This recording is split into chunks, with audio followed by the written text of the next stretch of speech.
Today's episode of DRL is brought to you by Hella Cocktail Company. My guests don't just come to DRL for me. They also come for the cocktails. Luckily, my friends at Hella Cocktail Company have my back. These guys make amazing mixes, from Bloody Mary to Margarita to Moscow Mule. They also make cocktail bitters, my secret ingredient, and now yours too. It's easy to feel like the best bartender in town when every bottle comes with a simple recipe on it. Hella Cocktail Company, bold flavor, real ingredients, hospitality. Mixing it up since 2011. Shop the collection on Amazon Prime or use code DRL online at hellacocktail.co for free shipping.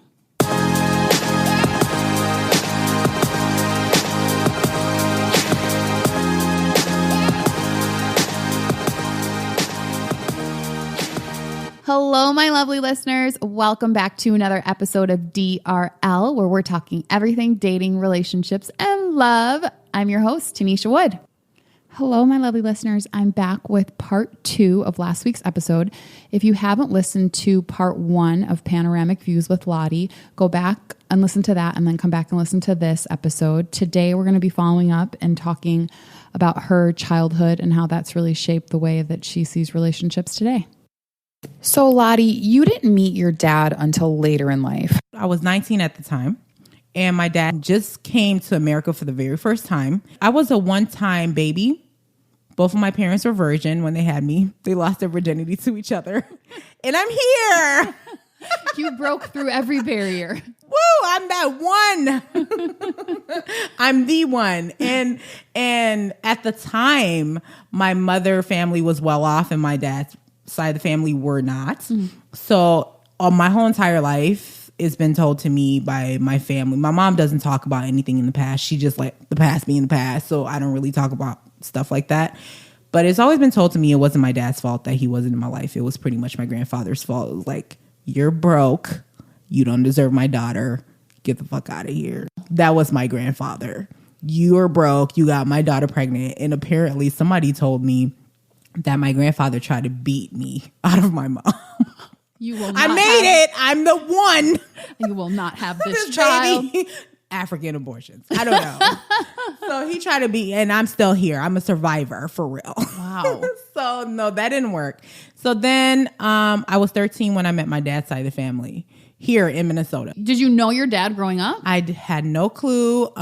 Stories were told to me like how we joke. Our mechanism in life, how we cope with things, Africans, we make jokes about everything. Everything is funny. It could be somebody getting shot in the head. We'll make a joke about it. Okay. That's just how we deal.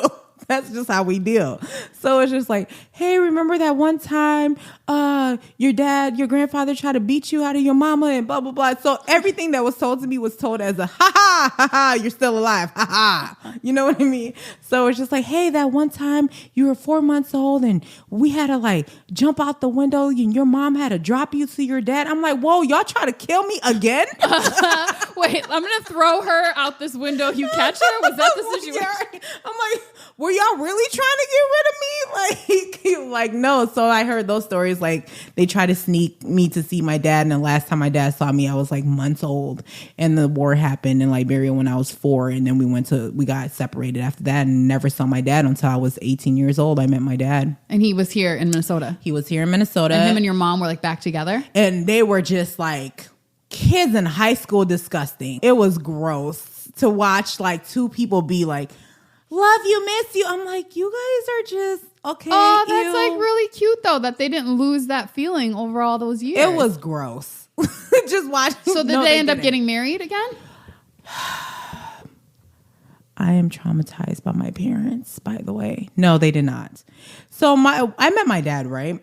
And my grandmother, God rest her soul, love her. Mm-hmm. Love that woman. But she was very old school African, kind of is like, let the man be a man kind of attitude. It's like men should just do it, whatever. And the woman's supposed to put up with it. Exactly. Africans.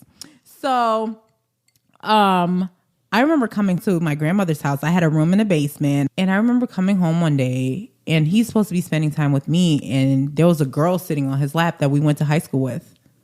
Wait. Yeah, I'm not even kidding. It was an African girl. You wouldn't know her. I don't know her. You wouldn't know her. Would I know a picture if I saw? I never forget a face. And that's the funny thing. She's I forget not on names. Facebook. She's not on Facebook. And was this somebody you were friends with? I just knew her in passing because, there was a group of Africans that went to Osseo. Right. So we all knew each other. So you came home and she was sitting on your dad's lap? Sitting on my dad's lap while he was macking on. Up. I did not become the outspoken person that I am until I was 21. What was your reaction in that It was moment? just like, because, in our culture, you raised to stay out of, grown folks' business. But that's not grown folks because she's not grown folks. So it's not grown folks' business anymore. Like, I did not react. To be honest, the Lottie that you guys know today is not the Lottie that I was before. I was very to myself, very quiet, kept to myself, wasn't rah, ready to fight. Now I'm rah, ready to fight, but it was a transitional thing for me. So when I saw her, I think, to be honest, I was kind of in shock. So she's sitting there and she goes, before I could even say anything, because I'm just like, in and shock. it wasn't like, oh, first of all, why are you sitting on my dad's lap? I don't care if it was friendly looking or not. It just looked inappropriate. You're my age at 18 and you're in America, you're a grown adult, but you're my age and you're sitting on a grown ass man's lap. No. You know what I'm saying? And my dad was like, hey, kind of like played it off like, oh, bitch, get off of me kind of thing. Move, right. bitch. Like, oh, my daughter's home. Like, oh, I just got busted kind of attitude. He was like, hey, baby, how are you? And he got up. And she was like, hey, Lottie, I didn't know you. Oh, my God, what are you doing here? So wait, she didn't know that this was your father? She did not know. Wow. At all. And my grandmother... It wasn't a time ever in my life where my grandmother didn't have people at the house, because my grandmother was one of those type of people. We'll be in Target, for example, and somebody will be like, I love your outfit. And she will give them her number and her address to come and get this outfit. Right. So there was always strangers at my grandmother's house because she was financially comfortable and very wealthy, self-made entrepreneur. So she had clothes with tags. So there was always strangers in the house. Mm-hmm. So it wasn't abnormal to see somebody in their house that I knew or didn't know. But it was just awkward, like this girl that I went to high school with sitting on my dad's lap. And she was like, hey, what are you doing here? I said, I live here. This is my house. What are you doing in my house? Exactly. And then she was like, oh, hey, I'm just hanging out with my friend, because she was one of those girls, those African girls that even went back to Africa. They're the American girls and they were find their little African sugar daddies. And apparently my dad was her sugar daddy. African sugar daddy. Wow. While he was sitting here telling my mama they were supposed to get married. Did you tell your mom? I did not. Kids supposed to stay in a kid's place and mind their own business. Well, okay. No, I would have went home like, Mom, No, let me tell you what I just saw. Historically speaking, with the relationship with my mom, regardless if you tell her what it is or what it isn't, she makes stupid decisions. She's gonna stay anyway. So she needed to come to this on her own. She needs to hear it on her own. There's some women that can handle the truth, and there's some women, regardless of what you say to them, even if you had evidence, pictures, whatever. There's surveillance, videos, even if you have the man witnesses, saying, interviews. This is me. Here's a picture. There's always, that's my mother, unfortunately. So it wasn't going to do anything. My mother is the reason why I'm in therapy. This is the same woman that gave, boyfriends $40,000 and ran off with it. But if her kids ask her for $400, it's a problem. Are they still together? Who? Your mom and your dad? No, they never got married. The wedding never happened. 4 days before the wedding, my mom cut it off because she realized my dad is a bum. Okay, but she had to get there on her own, like you said. She figured it out on her own. I had nothing to do with that. I remember we had our dresses. The cake was paid for. Mind you, my mom paid for her own wedding. Everything. This was the saddest shit I have ever seen. Do you hear me? Do you hear me? Living on a refugee camp, my mom actually found, I still to this day think that he was the one, and his name is Malcolm, and he was such a beautiful man. He was just super kind, and he wasn't my dad, and he wasn't trying to press that he was my dad, but he was dating my mom, and they got engaged around Christmas, and it was a huge deal. My mom is beautiful. To this day, my people think my mother is my sister. My mom is beautiful, and not only is she beautiful, she's very intelligent, and that's what disappoints me when it comes to relationships. She's not very intelligent.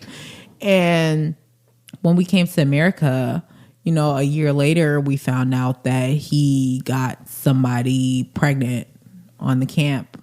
Wait, so Malcolm didn't come to America? No, we came to America because of my grandfather, my mom's dad. Aww. And she had to leave him behind. And while she was trying to work on getting him here, he got somebody else pregnant. I remember my mom crying and flushing her ring down the toilet. And that was one person I vividly, because I talked to him to this day, but I vividly remember. Oh, so you know where Malcolm is now? Yeah, he's in California. Is he married? Like, what's his deal? He has a baby mama and he's single and he's fat and ugly now. I mean, maybe they could still, I don't No, know. it's a negatory. My mother needs to do what a lot of women needs to do. And I feel like a lot of women, instead of focusing on getting a relationship, they need to focus on being healthy alone. and being alone, being healthy alone, being by themselves, traveling by themselves. I swear to God, I live by traveling by myself. I find it to be the best experiences I've ever had in life is traveling by myself. I just 100%. The best. 100%. I just went, my birthday was August 2nd. I just went to Bangkok. Happy belated. Thank you, babes. I just went to Bangkok, Taiwan, and Seoul, Korea by myself. And every time I go by myself, you get stares depending on where you go, whatever. As a woman being by yourself, you were like, oh, I'm scared, might do this, blah, blah. But no, it's never been my experience. It's just, everybody just seems so kind. It's just so liberating. Mm-hmm. The best thing I ever did in my life, literally, was travel for 2 months alone. Yeah. I still think that everything in my life that happened after then was a result of me doing that. Right. Because it's just like a sense of, wow, did you just do that? By yourself in a country you don't know nobody here. And I'm not saying this to expose. The reason why I'm saying it is just to give you a mindset of like where my logic of certain things that I say and do come from is from experiences. Like I experienced my mom going through shitty relationships and some of the decisions she made. I will never do that, or I don't want to do that. I don't want to repeat those things. I want to be the breaker of the generational curse. Right. Because at the same time that I'm saying this, I saw myself going on the same path as she was. And I was just like, no. That explains the 5 engagements though.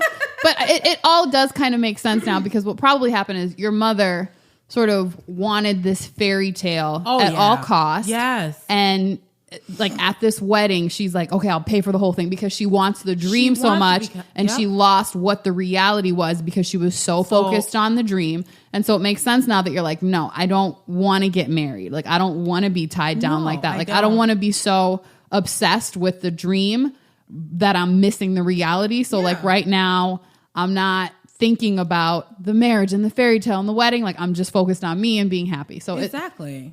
Got it. So you recognized it and just went the opposite way. Yeah, I was just like, nope. I remember an aunt of mine telling me, she was like, it does not matter. As a woman, by the way, as a woman, it does not matter if you're beautiful, if you're smart, if you are Oprah rich, or if you own your own business, if you're independent. It just does not matter. The only thing that matters, if you have a man. But that's the mentality of these old-fashioned African women upbringing. It's like, the whole goal in life as a woman is to be married, be the wife, have the ring. Let him do whatever the one. He could beat you. He can have many women on the side. He could do whatever he wants. But the whole goal in life is to keep that status. And I've always found that absolutely disgusting. Unfortunately, it's still true. Unfortunately, you see a lot of accomplished women that are they might have their own money. They might be beautiful. They might be this. They might be that. But people look at them a certain way. Those women, literally, no matter what they've done. Yeah. She could have been like, I was a model and then I went to the moon and I'm also a lawyer. I cured cancer. I cured cancer. And they'll be like, so are you married? Yep. It's like, did you hear the 5 things I just said I did? By myself. But it's such a focus, and it feels like your worth is less, especially at a certain age. Like, your worth is less if you're not married and you don't have children. It's almost like, ooh, you didn't really fulfill your duties as a woman. Cool that you did all that other stuff. Great. But ooh, you're not really like a real woman. And even younger people, like, we like to say that we don't think like that. We do. But we do, and our generation still thinks like that and acts like that. And that's why a lot of women end up in the situations they end up in, where it's like, well, I guess I'll just be forced to be with this man because I haven't accomplished anything. And it's some man that is not on par with them, or they could do so much better, or just be alone and be better. But they're like, I need that. Because all my friends are married and I don't want to be by myself. I didn't subscribe to that because I'm like, why are you guys all married? You're 20. Like in Minnesota, it's like, why are this? That is the worst decision you can make. Back to what I was, my theory in life is that everybody is constantly evolving until you found somebody that wants to evolve with you together. Even if you evolve separately, you still have the maturity enough to grow together. I think it could work. I find marriage to be a very beautiful thing. I'm not saying I will never get married. I say I don't want to because it's not a high priority of mine. It's like way at the bottom of the stuff that I want to accomplish. And to be honest, I have to admit to myself, I've always been afraid of being exposed. And when I say exposed, I mean being vulnerable. That's what I meant when I say exposed. I'm not a shameful person. I am who I am. I live my life openly and freely. But when I say exposed, I don't like to be vulnerable. But sometimes you have to be. I have a mentor who was with somebody for 40 years. Married for 37. And I talk to this person every month. And when I called him, he didn't sound the same. And he was like, hey, so my wife left me. Oof. Can you imagine spending 40 years of your life and then poof, it's gone, poof. I don't even want to waste 40 seconds, 40 minutes, 40 hours. I do not want to waste my life with anyone because I've already did that. I was in a relationship that was super toxic, super unhealthy for 8 years straight. And that was with my daughter's dad. And we were just so dependent on each other. Like we couldn't live without each other. And it went both ways. He couldn't live without me. I couldn't live without him. It was just like we couldn't breathe without each other. But then in retrospect. And people think that's healthy. It's like, this person loves me to death. They can't do without me. Like, it's unconditional and he does whatever. He still does. Like if you're not a good person on your own, you can't be a good person for or with somebody else. Like we were very toxic to each other. I take full responsibility. And it was just like we couldn't live without each other. In retrospect, at the time, we were just super not good for each other. And I thoroughly believe that two people can be good people on their own, but they're not good. But bad together. Did you know that at the time though? I'm a big believer in intuition, and at the end of the day and deep down, we all know what's happening. And there's a point where we want to deny it to ourselves. So we do. Like there's a point where you feel something and you say, this isn't right, or this isn't the person for me, or this is not what I should be doing. And, there might be circumstances where you're like, well, we have a kid together, so let me make the best of it, or let me ignore it. But I'm a firm believer in that. We always know. Did you know during when it was happening? Absolutely. And you'll be a liar. I will say this to anybody's face. You'll be a liar as a grown adult and not admit to yourself that you've seen the signs. Everybody sees the signs. We choose to ignore it for multiple reasons. My reasons for ignoring the signs was this was my second baby daddy. Okay? This is my second baby daddy. My mom has 2 baby daddies also. I was like, no, I'm not. Nope. I'm not going to have a third baby daddy. I don't want to be a statistic. I'm going to make this work. We're going to make this work at all. I'm going to go to the finish line. We're going to get married. We have a house together. We're going to do this. Nope. This is the end all. I will not be a statistic. That's why I was trying to make it work, because I was trying to please society's standards and not my standards. And my standard in life, I just want to go to my grave happy, because I see a lot of my mother's friends. The whole goal in life was just as a woman, ... It wasn't as an individual, ... So for me, I ignored the signs just to appease society's standards. And my whole goal in life right now as a 34-year-old woman is to go to my grave happy. I want to die knowing that I did everything I wanted to do. I think everybody every day should ask themselves 2 questions. 1 is, am I happy? And 2 is, am I growing? Because if you're not growing, you're dying. And if you're doing things that aren't making you happy, why are you doing them? Right. And probably to please other people. And stop doing that. Stop doing that. I grew up in that lifestyle. I grew up, it's a keeping up with the Joneses, or keeping up an image and keeping up this. I don't care. I say what I mean and I mean what I say. I don't care how people perceive me. You can say whatever you... To be very honest with you, I'm not going to say it didn't hurt my feelings when I was growing up. I was a people pleaser.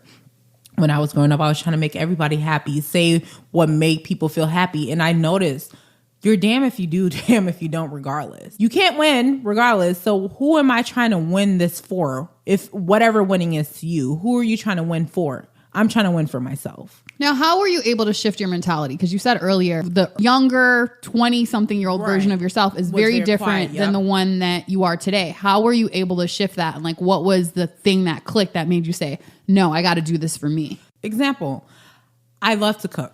Love, love, love. I always cook. I'm always posting on Facebook, hey, I'm cooking, blah, blah, blah. And people always come to my house to eat, right? And I remember once upon a time, I was thinking about going to La Cordon Bleu. And I took the tour and I was super excited. I was like, Mom, I think I found my passion in life. I want to cook. And I'm very good at a lot of things. I'm good with my hands. I'm an artist. I braid, I do hair, I cook, right? I'm very good with my hands. And I was like, Mom, I think I found my passion in life. I think I know what I want to do for the rest of my life. I want to be a chef. And she was just so disgusted. Chef? Why you want to be a chef? Because I'm supposed to be a doctor. My mom didn't come from Africa for me to be a chef. We didn't survive and save a war for me to be a chef. Okay? She didn't carry me across the border for me to be a chef. I came to America to be a doctor. As she carried you in her hands across the border, she thought she will cook great meals. We didn't come to America for that. But it was just like, after talking to my mom, was super devastating, right? Here comes my mom. I think it was like 5+ years later. I remember her calling me one day and she was like, oh my God, guess what? Oh my God, you're going to be so happy. I have a younger sister who's 10 years younger than me. She was like, your sister wants to be a chef and I think it'll be a great idea. She should do it. And side eye. Oh, so she gets to be a chef. What? I was like, what? Pause? And my mother is oh my God. When it comes to me, like the standards are different for me than my American born sister. Oh, she can be a chef, but your African daughter cannot be a chef. My American daughter is a chef. Right. My African daughter needs to be a doctor. Can you tell us about like being involved in a civil war and living in a refugee camp? What was that like? And how much of your life did you spend in there? Like, I think sometimes we think of things like Anne Frank, but this is a modern day example. Like that couldn't have been easy at all. A lot of the stuff comes to me in dreams that I have to call my aunt. And some of the stuff my aunt has confirmed, like, how do you remember that? You were so young. So I was 4. I was born in Liberia, West Africa. I was 4 years old when the war started in Liberia. So this is how stupid the war started in Liberia. You know why the war started? It was pretty much light skin versus dark skin. I'm speaking that in the lamest terms possible, you know, as far as the colorism went deep. So Liberia was formed from the free slave from Georgia. So all the slaves that were here in America, in Georgia, decided, hey, we're going to go back home. And they went back to Africa and the territory, which is now known as like Liberia. That's where they were at. So then you have all these slaves from America, came back to Africa, established country, Liberia, whatever, land of liberty. And that's why our capital is called Monrovia. It was named after President Monroe. But when they got... I didn't know that. Okay. So when they got there, though, and somebody can correct me if I'm wrong, y'all, history buff, what I got from the gist of it, because my grandfather was a great historian. He has his own book about Liberia, and that's where I learned this stuff from. Pretty much what I got, the gist of it was they got there and they kind of treated the indigenous Liberian, who the Africans who didn't get caught, they treated them like slaves because that's what they learned. So the people from Atlanta that went back, treated the people that were there. Atlanta. I said Georgia. She said Atlanta. In my mind, Georgia is Atlanta. No, in everybody's mind, Georgia is Atlanta. She said, yeah, y'all Atlanta hoes went back to Africa and turned everybody into slave. Atlanta. You real house slaves of Atlanta. Real House Slaves of Atlanta. No, that's what happened. So, with history. So they essentially enslaved the native Liberians. Pretty much. And, a lot of with slavery, the mixed race people are very light skin tone. You have the darkest skin tone. And that's how you can tell the difference between the indigenous Liberians and the expat Liberians. So they came there and they had this almighty uppity attitude, like we're so better than you. They came in, and I guess at the time this guy decided he didn't like that anymore. He was like, I'm about that life, I'm gonna take this president down. Samuel K. Doe at the time was our president, and I remember seeing a video of this man getting shot in the head. Like they dug up a grave and shot this man in the head. So wait, this is now fast forward to like the 80s. Yeah. Okay. In 1989, it popped off. And I remember, I had a good life. I was born in the hospital. I wasn't born in a hut. I didn't know anything about no lions. I never saw lions. I grew up in the city and I had an education. My grandmother was my kindergarten teacher. So at 4 years old, I was going to school. And I remember things like, they had a girl that was living in our household. She was from the village, and she got her education paid for by my mother's my mother's grandfather. That was my great grandfather. Took him from the village, and her in exchange for her paying for her education, because it's not like here in America where you guys have public schools. In Liberia, in Africa, from the time you're in kindergarten all the way through college, you have to pay. So that's why a lot of people are uneducated per se, because they can't afford the education. Right. They can't afford it. So a lot of times you'll have some of the kids from the village coming to live with people who can afford it. And then in return, they have to like cook, clean, and take care of the kids. So how I realized that, oh shit, this is my life, was the girl that was in our household cooking, cleaning, kind of like, I wouldn't say a maid. I always looked at her as a cousin, but she did all the cooking and the cleaning. And back home we had washboards, not washing machines, the boards where you wash your clothes and hang the clothes on the line to dry. So she was doing that. I'm outside playing. She gets shot in the head. And I remember you saw that? Yeah, I was 4. And I thought at the time, I thought it was a dream. And I remember asking my mom, and that was the last time my mom ever had a conversation with me about the war. She was like, how do you remember that? You were only 4 years old. But what people don't understand, traumatic things trigger memories. You know what I mean? Trauma imprints in your brain. In your brain, that's not something you forget. And you might not remember at moments, but it's imprinted and it can come back up. A smell, a sound, anything somebody say, it will trigger some kind of memory. I remember when that incident happened, it was just like a stray bullet. Just while she was hanging clothes, stray bullet came out of nowhere and just hit her in the head, and she just collapsed.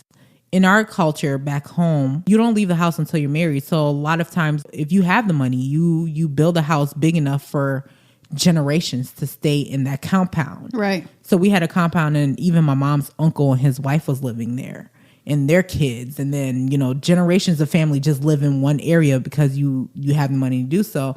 He comes out, he runs, and he just snatched me. And I remember that was the last time I saw daylight until we ran. It took us days to get to the boat to get to Ghana, to the refugee camp. Did everybody go to a refugee camp, or like not everybody? Some people did not survive. And that's why I'm just so laid back, because I know what I've been through. I know what I've seen. I know what I experienced. And I'm so grateful, because I could have been a part of the 250,000 people that lost their lives during the war. How long were you in the refugee camp? I was on a refugee camp for 8 years. It was in Ghana, in Accra, the city. You went to Accra, I went to Accra last year. You didn't go to Butuburum? So there's a whole refugee camp in Accra. In Accra. That's what we call it, Accra. Let me start. I said Accra, like the American. I got corrected when I was there. Accra. Yeah. That's how they say it. Accra. So it's called Butuburum. And that's where all the Liberians refugee went when the war happened. And it was like a second home to me. And, we got schooling there, and, we had a place to live. Everything was great. And, it was so much fun when I was growing up on the refugee camp that you never realized like where you were at. I'm trying to picture a refugee camp, because I've never actually seen one, but I will send you pictures. How I'm picturing it is sort of like a military base. Would that be correct? Correct. So you had area A, area B, area C, you know, and it was just pretty much like a one level, just imagine one level housing. And everybody has their own section. In every section of the home, regardless of how many people you had in your family, it was like a studio. There was no rooms. There was no nothing. It was like the stove is over there and there's empty space over on the other side. Oh, I've lived in New York. I know studios well. It was an efficiency. So make what you want to do with it kind of attitude. Was all your family there? When we got to the refugee camp, when we were escaping, it was me, my mother, and her 2 sisters. Yeah. So what happened with your uncle? They stayed behind and survived. He's in Maryland right now with his family and his kids. So if you stayed behind, you were just like, it was pretty much everybody's for themselves. You're on your own. You're on your own. I remember even an incident that happened that kind of triggered everybody just kind of separating and kind of going their way. You've been deployed before. You know the sound of mortars going across is like a whistle. Yep. So I remember one night you could hear it coming from a mile away. And it was just bullets. It was a firefight. You don't know where it's going to hit. You don't know where it's going to hit. And everybody's just running. And we were just running. And I remember somebody grabbed my hand so hard. And it was so hard and so swift that they pulled me forward and let go. And I fell backwards and hit my head. I just remember just laying there on the floor, on the concrete, like thinking that I was dead. And mind you, I'm still 4 years old. Like, oh, I'm dead. And I can remember a voice like, you're okay. Just stay there. Nobody was in the room. All my family, I'm not even making this up because even my mom and my aunt, because we laugh about this to this day. Everybody ran and left a little 4-year-old me in the house on the floor.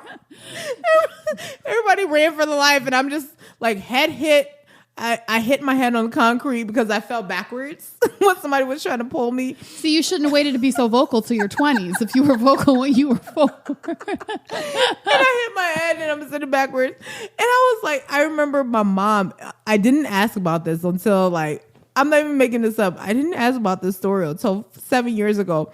It was my mom and my aunt and my aunt's husband. They were in the kitchen and we're just happening to talk about like the war, and because they don't talk about it. It's very traumatic. Yeah. Their experience is different. Like certain people's stories, they got raped just to get through the border and all that stuff. So people don't like to talk about that stuff. Some people don't like to relive those type of horrific memories when you have cannibalism going on, people eating human beings because there's no food. Nobody wants to relive that. Right. So I remember we were all in a like jovial mood and we're all laughing and saying stories. And I was like, okay, I just want confirmation. Who left me in the house when the mortar was... Somebody left me. Somebody left me. Who is there to blame? Who's not getting invited to my funeral? I just want to know. And they confirmed it. Like my whole entire life, I thought it was a dream, but no, it's a real thing. This happened. This happened for real. So my aunt was like, your mama. It was your mama. This is why you still be mad at her. Right, all the time, your mama. So while I'm sitting there on the floor and this mortar just goes across the field and hits the neighbor's house, right? Thank God to be alive. And that's why I'm just the way I am. I'm just so carefree. I'm just so in a fucking mode all the time. Like, I could be dead, but I'm alive and I'm enjoying life to the fullest. I don't give a fuck what you think about me because I know what I've been through. I know what I survived, so I'm enjoying every moment of it. And my aunt was like, so this is what happened. So everybody ran and we ran next door and everybody was in the house and all the lights was short off and everybody was like naming off names. And when your name came up, you weren't there. Roll call. Lottie. Lottie. Is Lottie here? Who has baby in this? Funny because Liberians say Lottie. That's how they pronounce my name is Lottie. They were like, who had baby Lottie? Where's Lottie? Where's Lottie? Where Lottie at? Nobody knew where I was. Oh my God. Can you imagine? The panic. 20-year-old mother at the time. War is going on. Mortars are going. Bullets are flying. Loses her 4-year-old. Oh my God. Yeah. So I was like, who went back to the house for me? It wasn't my mother. Who went back for you? It was my uncle. The one that lives in Maryland. Yep. Wow. He was the hero of the war. So how did you guys get to Accra? So what ended up happening, I don't remember too much about going across the border, but a lot of people had to walk. You just walk, you ran, you walk, you hid, you whatever. I just remember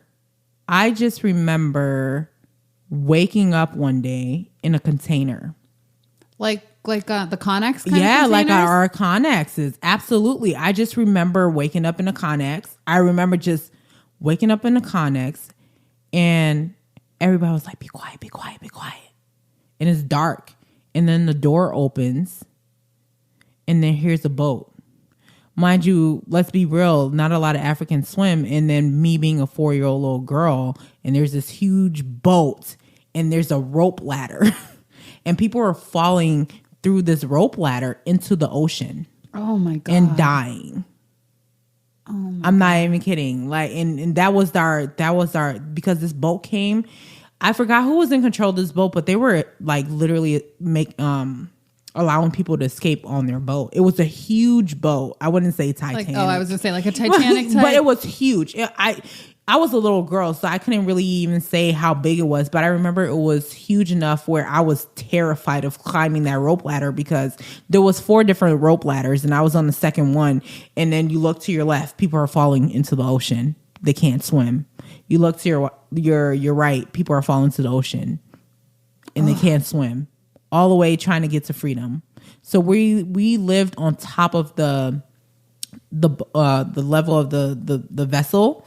So rain, whatever type of weather, that was us. How long? I mean, you're 4, so you maybe don't remember. But I how long don't was remember, but it was more than 24 hours. And the only thing we had to eat at the time was sweetened condensed milk. I love condensed milk. I love it. You could turn it into candy if you guys didn't know that. How do you Look turn it up. into candy? You just fry it.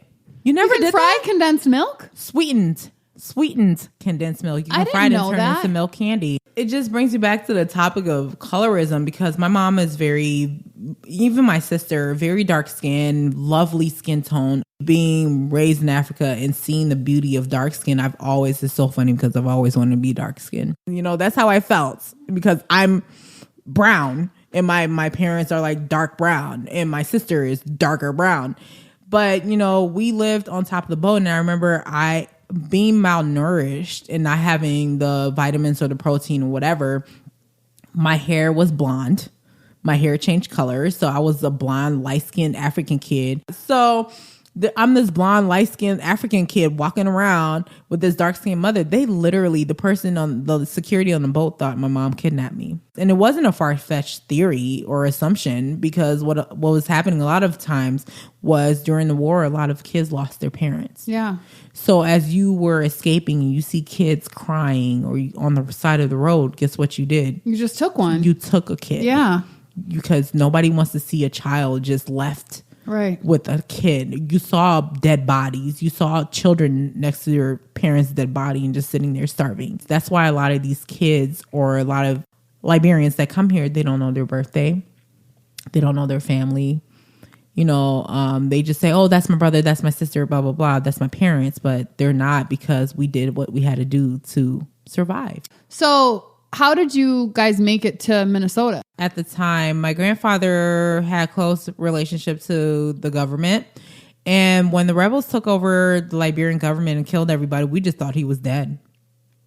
And then there was a program, I don't know what program it was, and we got contact from my mom's dad, my grandfather, and was like, oh my God, he's alive and he's looking for us because this refugee camp that we were in, they had connections to the American government. So a lot of families that were in America were looking for their families. They're like, maybe our family is here. So we came on a TPS, and that's temporary protection status. How old were you when you came here? 1995. Wow. Lottie, that is like an incredible story. I mean, I think you should do, I don't know, something that catalogs that. When we think about war and war stories, first of all, we always think about like, well, what happened in World War II or what happened in Vietnam. But like when you're thinking somebody who is 34 years old to be involved or a part of or experience a 30 war, years ago. it's very current. It's very current. And we don't hear about it You know what I'm saying? And I'm sure there's a lot of effects on that from you and from your family, and that you're still probably dealing with, and that your family is dealing with. But I just don't think we think enough about it. I don't think we hear enough about it. And I find it very interesting for somebody of your age and living now in the US in a very contemporary way. Like it kind of like, if I didn't know you when I was just talking to you, I would be like, oh my God, you were like actually in a war like that? Like that's crazy. And then you joined the military. You could have gone to war again, which would have been crazy. My mother was so against me going to join the army. She was like, what wrong with you? You just came for war. You want to go back to war? What wrong with you? I would have said the same thing. Are you crazy? She was so unsupportive. And I think what hit her was, I hit her with the, listen, I'm 17. You can sign these papers and we could wait a year and I'm signing myself. Right. She was like, oh, word. You serious? You serious? Word? Right. Like, oh, it's facts. And I think the reason why I did it, and I think was just, to be honest, was to escape the abusive household that I was in. And it was just kind of an escape. And to be honest, as much as I kind of tell people nowadays, is like, don't do that as a sense of an escape. Do it because that's something you really are passionate about. Right. For me, it was a way to get out of my household. Well, thank you for coming on, and thank you for being so vulnerable. And I think you have an amazing spirit, and I want you to share that with the world and continue to do that. And thank you. Please keep us posted on, marriage, any threesomes or foursomes that come about. Whichever way you decide to go, please let us know. I'm going to comment on all of your DRL posts like, had a foursome last night. Thank you, Tanisha. The people need to know. Keep us posted. Thanks, Tanisha, for having me. Where can people reach you? So you can definitely follow me on Snapchat. I am. Oh my God, are you still on Snapchat? First of all, that is my life. I'm sorry to judge, but I just don't do Snapchat. Judge away. I love Snapchat because I could be ratchet in 24 hours. And yes, if you want a video tape it, that's fine. But that's you could do that on Instagram too. Oh, that's true. You could do stories. I'm on rated L_Lomax. Reddit? And then rated. What's rated? Oh, your name. Movie. Oh, no. I thought you were saying I'm on Reddit. I'm like, that's where people reach you on Reddit? Okay. If you want to follow me on Snapchat, which I'm usually am posting my traveling experience, that is rated _Lomax, LOMAX. And if you want to follow me on Instagram, is rated _L. And then I'm on Facebook at Flighty Lottie. Tanisha has inspired me to do a podcast of my own when I find the time, when I'm not so busy with life right now in my new career. I might do one. Be ratchet as hell on my podcast. People need to know about these foursomes. And please reach out to me at Tanisha Wood on Instagram, Facebook, and Twitter, and let me know what you think of today's show. And until next time, wish me love. Hello again, my lovely listeners. Thank you so much for tuning in to today's episode of DRL. If you like the show, be sure to go on iTunes and leave a rating and also write a review. And don't forget to share with your friends and tell them all about DRL. Thank you so much for supporting.